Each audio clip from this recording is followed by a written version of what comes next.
Hey, what's up, you guys? It's Tati. Let's talk Ring of Honor. First things first, I have to say this. In terms of quality of the matches, they really knocked it out the park for just about every single match tonight. I really enjoyed this show. Now, while I'm giving them props, I have to say it for a 2 hour show. 14 matches, it's too much, but at least we got to have really great quality stuff. Now, we do start off with Josh Woods versus Braden Irving. This was a squash match, less than 2 minutes.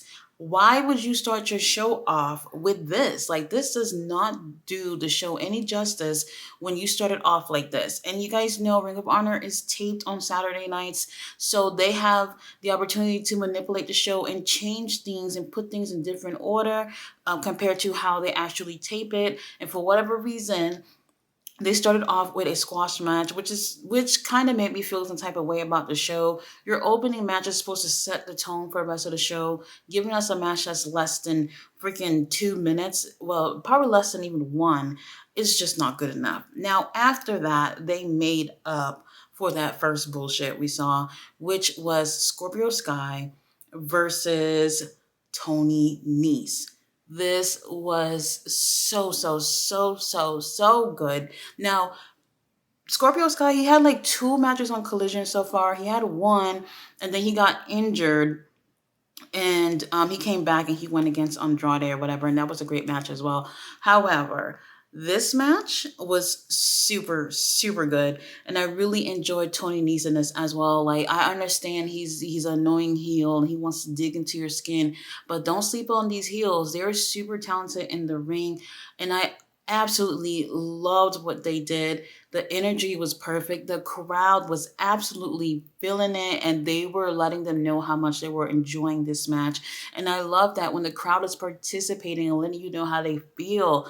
Now, I was getting a little nervous here and there because I'm like, man, Tony Nese might take this win. But Scorpio Sky, he's a big deal. Now, he's been in Ring of Honor before, and he's actually one of the few people who can actually say that they've beaten Jay Briscoe in a singles match. So that's a pretty cool thing to have under your belt. But moving forward, I really do believe that although I want to see him on Collision, what I saw him do, I would like to see him with Ring of Honor, and hopefully that can help steer things in a great path for Scorpio Sky. Now, he does take the win, but if you want to check out anything here, this is definitely worth the watch.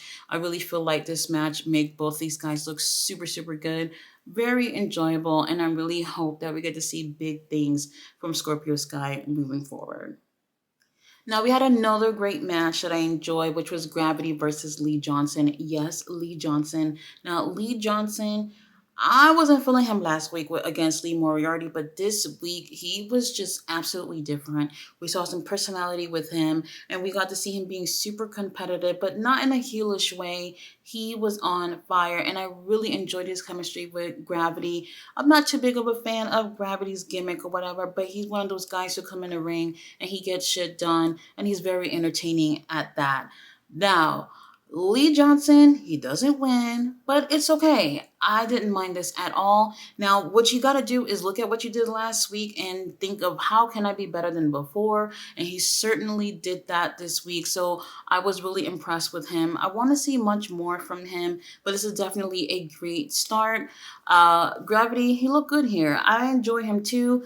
The whole gimmick thing is just a little bit weird.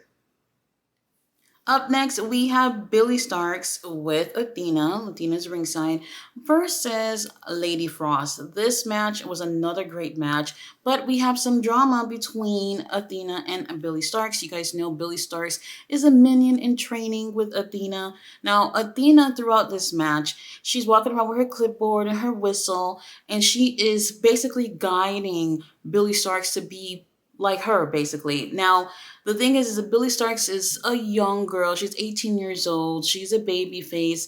And she's gotten this somewhat of a friendship with Athena, but she's not a heel. And Athena wants to mold her to be a heel. So throughout this match, she's trying to get her to use certain moves, trying to get her to do certain things that would be cheating or taking advantage of situations. And Billy Starks is not like that. And with that distraction, at times that put Lady Frost at an advantage for a win. And we do get this part of the match where Billy's laid the fuck out, and Lady Frost is on top of her. Ref is counting. She is not moving at all. So Athena had to grab her legs to get the referee to stop counting.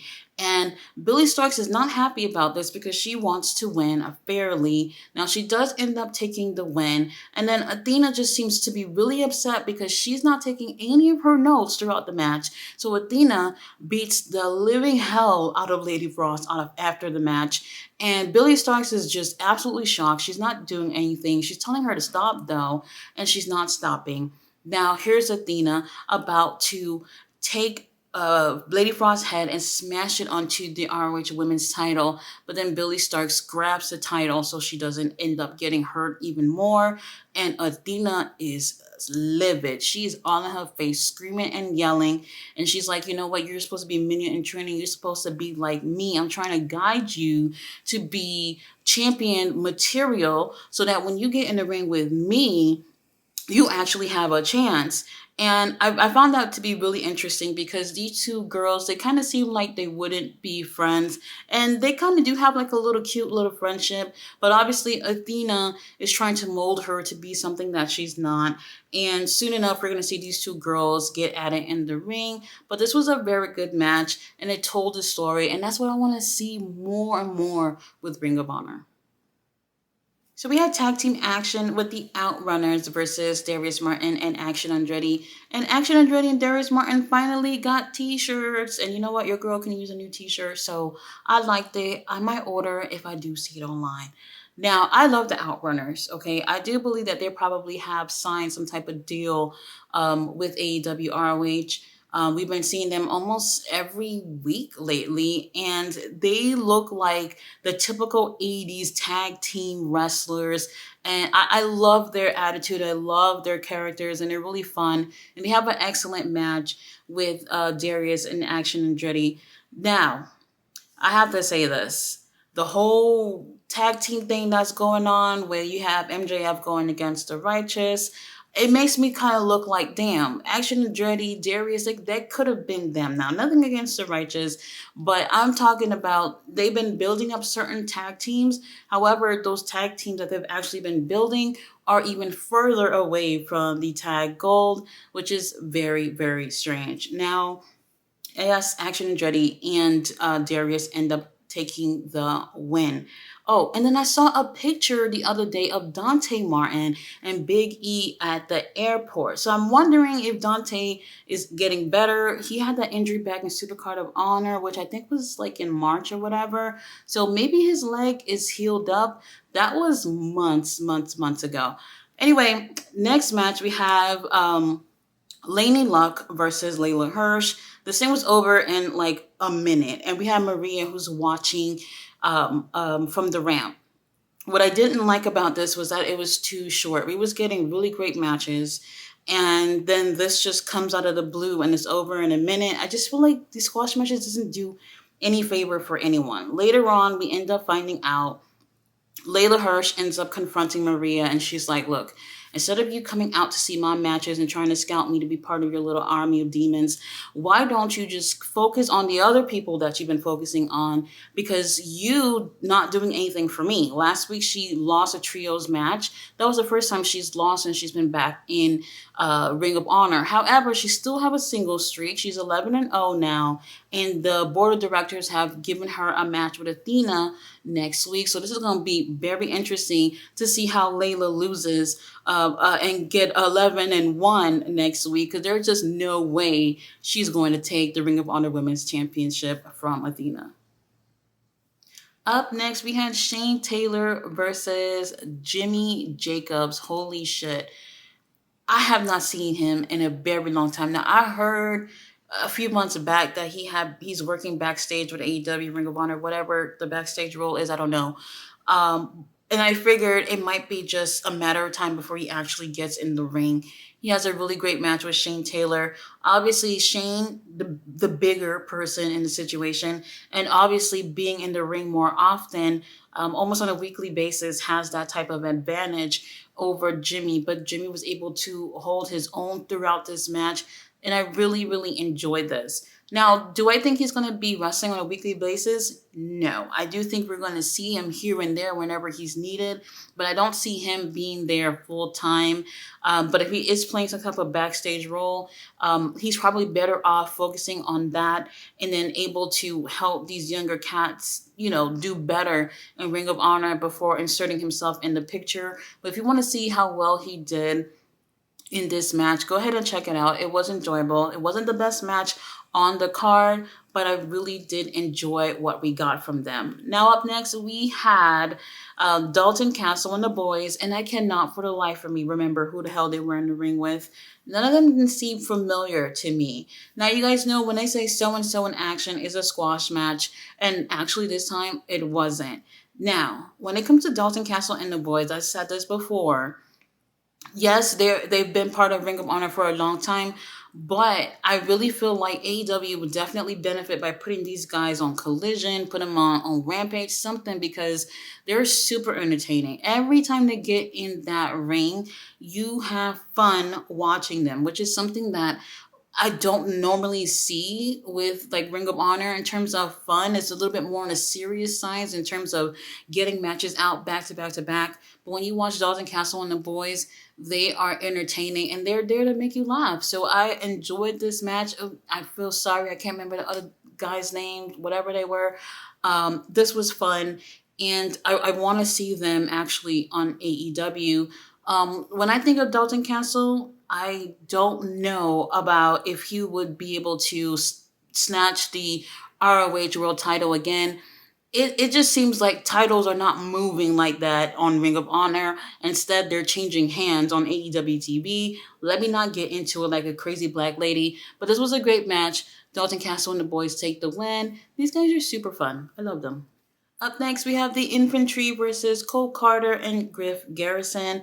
Now, earlier on in the night, Griff had some words with Maria and Cole, letting them know that last week, y'all kept trying to cheat, and I'm not down with that. And he's like, look, there's been people in and out of this company, and I don't want to be one of those people to be out. So let's get things together and do things the right way as a team.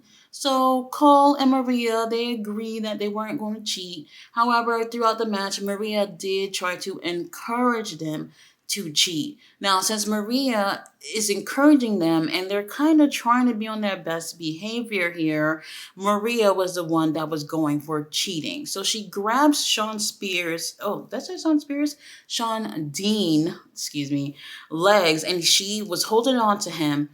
And Sean called for Trisha Dora to go and take care of Maria. And you know what? I agree. She's getting annoying. So while Trish is going over to Maria, Sean is distracted watching that. And while he's distracted watching to see what's going to happen between Maria and Trish, here is Cole Carter taking advantage and going for the pin. And he ends up winning the match for his team. Is that cheating? No, it's not cheating. It's a clean win. If your opponent is distracted with something else that's going on, that ain't got nothing to do with you. Go ahead and go for the pin and see if you can win. So they end up taking the win. And I do think that Cole and Griff have great chemistry.